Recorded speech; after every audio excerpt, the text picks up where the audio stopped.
Welcome to Screw the Commute, the entrepreneurial podcast dedicated to getting you out of the car and into the money. With your host, lifelong entrepreneur and multimillionaire, Tom Antion. Hey everybody, it's Tom here with episode 671 of Screw the Commute podcast. I'm here with Marin Istvanich, and he's with the Inspire Agency, and we're going to discuss Facebook ads, and I'm going to throw in a little bit about their future because they lost a lot of money lately. So we'll bring him on in a minute. All right, hope you didn't miss episode 670. That was Nick Gray, who started a crazy business called Museum Hacks up in New York and ended up selling that for millions of dollars. And then he wrote a book called The 2-Hour Cocktail Party. I suggest you go get that and listen to that episode. It's all about networking through your own little cocktail parties. Even if you hate to entertain, his book is just exact blueprint for how to run a successful party that can bring you a lot of business. Okay, let's see. I want to thank all the Patreon folks. We have a Patreon account set up to help fund our scholarship program for persons with disabilities.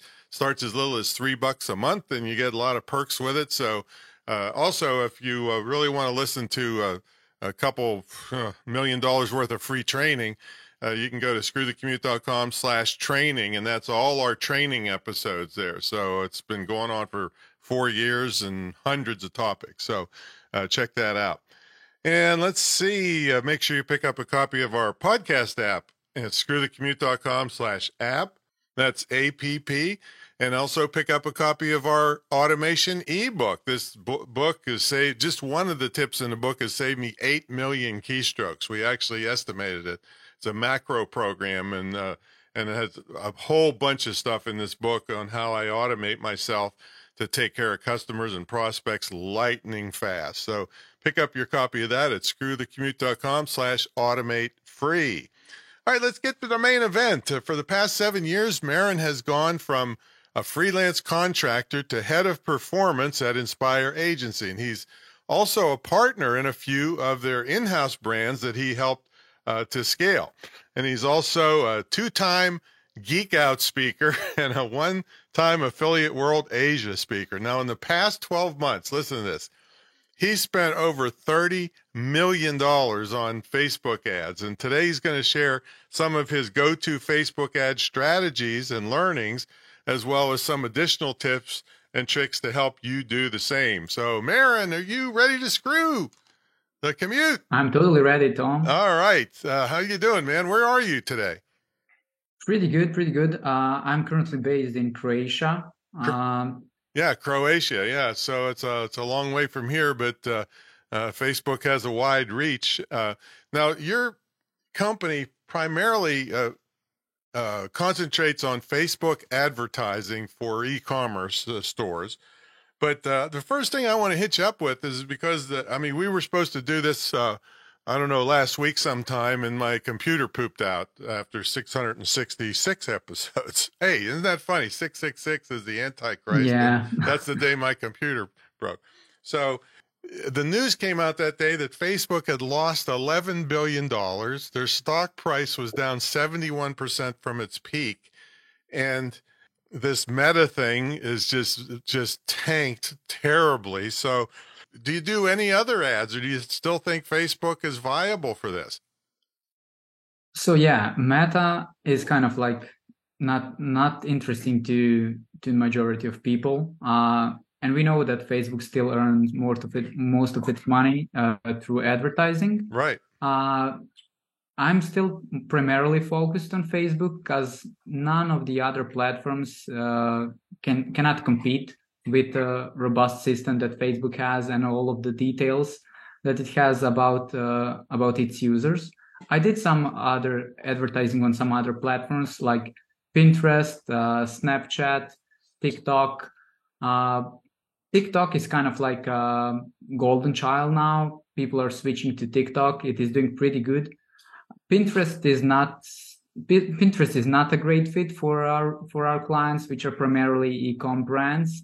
And I would say Snapchat was good 2-3 years ago, but now not much people are using, so it's really not a good fit. So Facebook is still hanging in there then? Yeah, Facebook is still kind of what majority of people are using, what users have. Users on Facebook has most buying power, let's say, compared to TikTok, where the audience is younger, so they don't have much money to buy some of the stuff that our clients are selling. So I would say, despite the drop in Facebook revenue, it is still our favorite platform for advertising. All right. So what are some of the formats that are the most popular that have worked out for e-commerce so much? There's a lot of variation on how you can advertise, right? So you mean in terms of the ads, or in terms what of the types of campaign? ads are people putting on? Are they video? Are they static? What parts of Facebook are they concentrating on, and so forth? So when you're advertising on Facebook, you're automatically advertising on Instagram as well. I would say that majority of the ads are video format. Mm-hmm. There are certainly static images that are kind of easier to produce, cheaper to produce, and they still can be pretty effective. But we find out that this platform and everything is going into like video only, like TikTok is video only. Right. Facebook is trying to replicate. It's easier to tell a story through the video. So it kind of makes sense that majority of the ads are also video ads. Now, are they vertical, horizontal, or what, or both? So that's a great question. Usually the format on the feed, which is kind of like taking majority of the Facebook placement, is 1:1. So it is kind of a squared format. Mm-hmm. But if you want to advertise on Instagram story or Instagram reel, then the format is vertical. That's 9:16, because that's a native format. And like when you are advertising, you want your ad to look as a native post. You don't Mm-hmm. want to be like when someone sees an ad that says like, oh, this is the ad. Because people are not so, I mean, they are on the platform because they want to engage with other people. They are not there to see the ads. So if you make your ads as native as possible, that kind of like gets them to click. So obviously, if you're advertising on Instagram story, on Instagram reel, you want to have 9:16 vertical video, which would feel native to that placement. Right. And people aren't trying to convert videos, right? Wouldn't they shoot the same ad vertically and horizontally if they wanted to make it look as good as they could natively? So basically, when advertising on Facebook, we have an option to choose which placement or on which placement we want to run ads. So I can say, okay, if I'm showing my ad on a feed, I'm going to show 1:1 format. But if I'm showing my ad on a story, on a reel, I will show vertical format. So you're saying it's 1:1, not widescreen? No. Widescreen is like outdated. I would say it's only good for YouTube, because like with our ad, we want to capture as much as screen as possible. Mm-hmm. So like I would say 80% of the traffic comes from mobile user. So when you have a vertical video on a mobile or 1:1, it is capturing more screen than if you run a horizontal video. If you run a horizontal video, it just captures like I would say half of your screen, and it is not effective as it was like I don't know 5 years ago. So we are definitely going into that video first direction. Now, have you done any advertising on YouTube? So in our agency, we are covering different platforms, different source of advertising. So let's say I'm handling all Facebook, Instagram, and TikTok, but we have other person that is handling YouTube and Google, because YouTube is under Google, let's say, jurisdiction.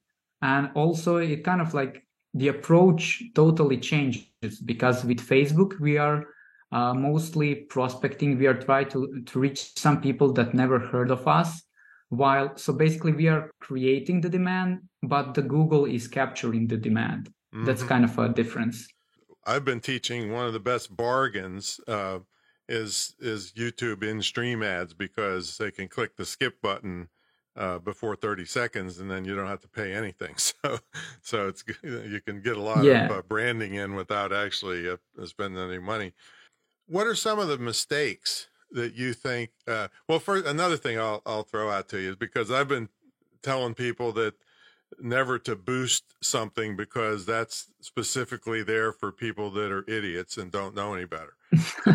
Yeah. Is that true? Yeah, well from said. your perspective? Yeah, very well said. I think that Facebook made that boost button for everybody that doesn't know how to properly advertise. Exactly. And they want to kind of like get a little bit more exposure. So they made it easy for them. I would definitely recommend not to use that boost button. So like Facebook is pretty good at giving you what you want. Like it's a super interesting, but if you optimize, let's say, for a traffic, and you want people, like you would get people only that would click on the ad and land on your website, and that's it. If you optimize for video view, you would get people only that are going to view your video and are not going to do anything after that. If you optimize, let's say, for add to cart, you would get, like, this is super interesting, but you would get only people that will add to cart, but they would not end up buying. So that's why for our clients, we are always optimizing for purchase, because that's the end goal. We want the user come to our website to see the product and eventually buys it, because that's generating the revenue. So like whatever your goal is, if you optimize for that, Facebook is pretty good in giving you what you optimize for. Okay, now I've been reading some stuff and hearing some scuttlebutt about third-party cookies going away. Is that going to apply to pixeling and so forth? And explain to people what pixeling is. So basically, pixel is a piece of code that each advertiser get from Facebook, and then you add that code to your website. It basically allows Facebook to match the user with the action the user did. So basically, digital marketing is great because everything is trackable, everything is measurable. So let's say if I click on the ad, I go to some of the website, I add to cart. Then when I'm in the advertising platform, I can see, okay, this ad generated a user X who added to cart. So I know, okay, this ad is generating demand. Someone, because of this ad, someone is interested enough to buy. Then based on the metrics that I have, I can see, okay, this ad generated 5 add to carts. This generated only 1. So I get to keep only this one that generated 5 add to carts, because it has much more, let's say, there's a much more opportunity that the sale would come from this ad. Mm-hmm. But so it's not, pixeling is not going to go away when cookies go away? No, it won't go away. Obviously, like year ago, we had that famous iOS 14.5 update, right, which kind of like made our life as an advertiser a bit tougher, a bit harder, because users could opt out of tracking. So basically, user could say, I don't want my data to be tracked. So that means that even if someone adds to cart, I cannot see that in my platform, which is making my decision making a bit harder, because I don't have a data. Facebook cannot optimize, and I don't know whether someone bought from my ad or it didn't bought from my ad. But in my perspective, like, not just because I'm an advertiser, but I do not suggest user opting out, because they're going to start to see less and less relevant ads.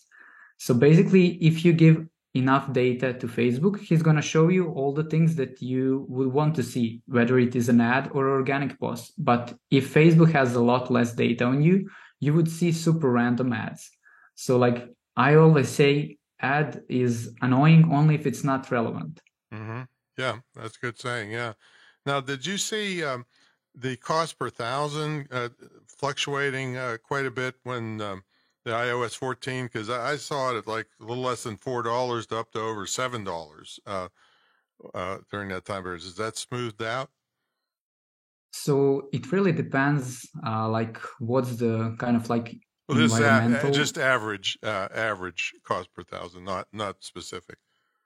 So it really depends what you optimize for. If you want just video views, you would pay a couple of bucks. But if you want people who are going to convert, you can pay up to, I don't know, $60. It also depends what is your targeting. So let's say if you want to reach women that are interested in I don't know, weight loss, and they are older than 40, that's kind of like super niched audience, and like there's a lot of competitors around that audience, so you're gonna pay more than compared, let's say, men between 18 and 30 that are interested in football, because like there's not much people advertising in that space. So it really depends who you want to reach and how many competition is there.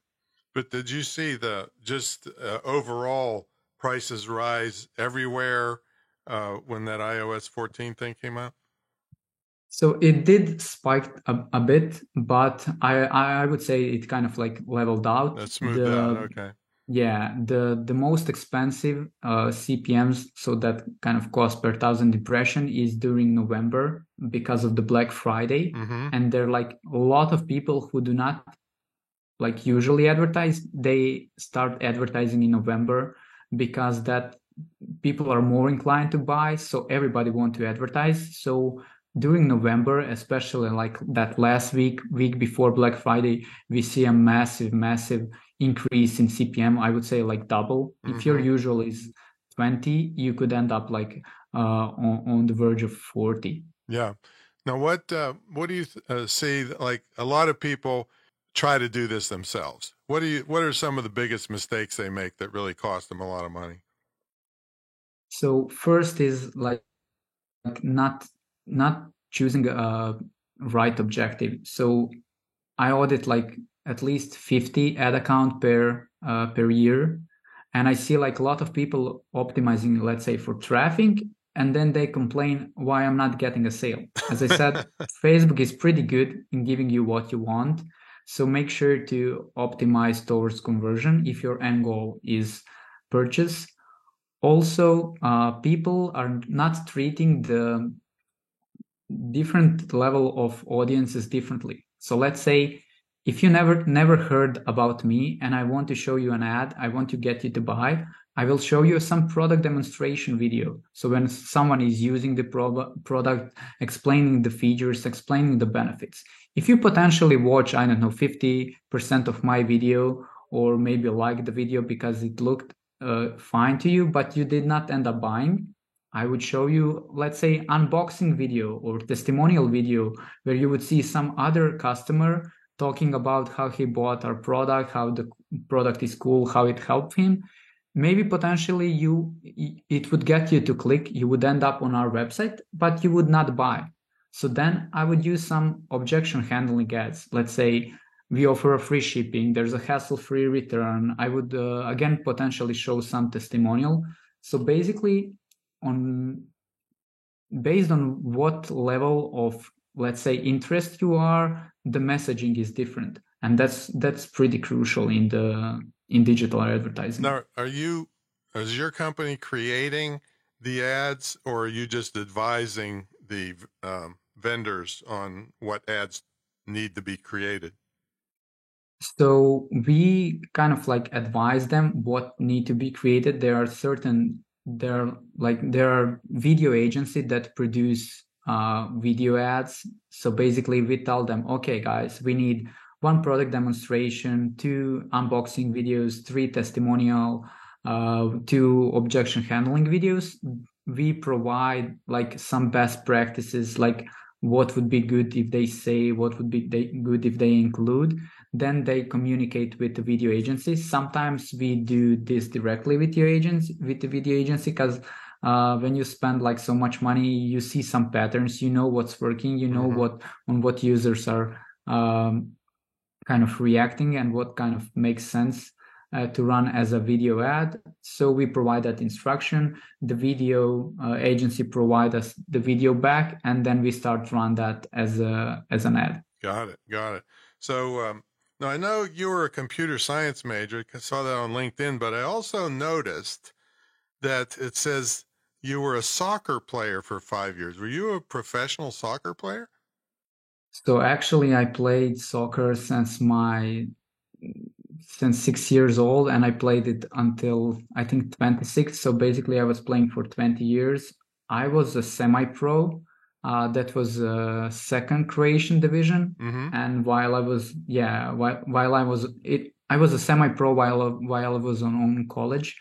But somehow in the middle of that, I stumbled upon digital marketing. So I stopped with soccer. I stopped with computer science. I did finish the college. I graduated, but I did not end up working like not even one day in that in that area. Yeah. Now, as a semi-pro soccer player in Croatia, could you actually make a living? Potentially. I mean, I would not say that you can make a living. You can earn up to, I don't know, 1 to 2K USD.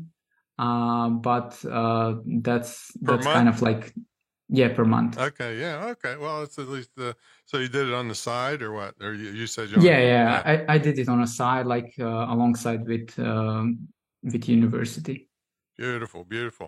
All right, well, we got to take a brief sponsor break, and when we come back, we'll ask Marin what's a typical day look like for him, and let's see. Yeah, let's see. We've been hearing so much about morning routines and stuff, and I don't really have one other than the dogs make me get up, take them out so they don't poop on the floor. So, folks, I have the only licensed dedicated internet and digital marketing school in the country, probably the world. And we've got a scholarship program going for persons with disabilities because it's a distance learning school, and it's high quality distance learning, not kind of pandemic throw you in front of a Zoom thing, distance learning. And I'm doing a pilot program to get these persons with disabilities either hired by companies or in their own business or both. And so then I took a grant writing course, and I'm going to roll it out really big to get lots of big companies to help lots and lots of these people. So love to have your help with this. We have a GoFundMe account and the Patreon account for this podcast. Every nickel other than the Patreon and GoFundMe fees goes to the scholarship program. So we'd love to have your help. And you can find the Patreon at screwthecommute.com/Patreon. And then the GoFundMe account is screwthecommute.com/disabilities. So I'd love to have your help on that. All right, so let's get back to the main event. We've got Marin Istvanic here from Croatia, and he knows a heck of a lot about paid ads, but now we want to hear about him a little bit more. So what's a typical day look like for you? Do you get up early? Do you work out? What do you eat? What's your life like as an entrepreneur? So I am a morning type, so I get up around like 6:30, 7, something like that. I do not like wasting my time, so right away, straight from the bed, I have a breakfast. I check sport news and Twitter to kind of like be updated about everything in this paid social space. And usually like under 30 minutes, I'm ready to go to the office. As it is getting a bit colder here in Croatia now, because we are heading into winter, I do some deep work at my home before I go to the office. Some what kind of work? I'm the guy that like probably some of the tasks that are most important to me during the day that I know like require a bit more attention or thinking or something like that. After that, I like to check all of my emails, Slack, and Skype messages because I want to be updated about everything what's happening, so I can potentially delegate some of my tasks and know what to focus next. So you're still using Skype over there, huh? There are some clients that require that kind of like use Skype, so I just go along with it. But like I would say that 90% of the clients' communication is over an email or Slack. Yeah, as I said, I delegate some of the tasks that do not need my attention. I jumped into the ad accounts and see what was performance for my clients yesterday. Is there something that needs my attention? If something is not going okay, if some of the client has potential upcoming promotion or new product launch that I need to dedicate more time. And I'm at the office until probably something around 4 p.m. I go home, I do some workout, go to the gym, and then in the evening I usually spend time with my girlfriend or watching some TV shows or series or watch some soccer game or something like that. Beautiful, yeah. And are you calling it soccer just to be nice to us dumb Americans? Yeah, exactly. We are calling it football right? here, but I know you're not a fan of that, so I'm calling it soccer. Okay. So how do they get a hold of you? So people can reach out to me on Twitter. We can potentially leave a link in the show notes. In the show notes. I'm most active on Twitter, but you can reach me on Facebook and on LinkedIn as well. But on Twitter, I'm kind of like sharing tips and tricks around Facebook ads and some of the more in-depth strategies. Oh, great. And you buddies with Elon Musk? I wish.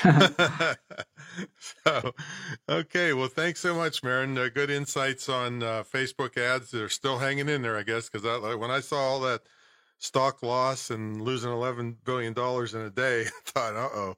So better switch to some other platform. But I will not boost, so I won't be an idiot. Yeah. And we will check out your agency. So thanks so much for coming on, man. Thank you so much for having me, Tom. Okay. All right, everybody. We will catch y'all in the next episode. See you later.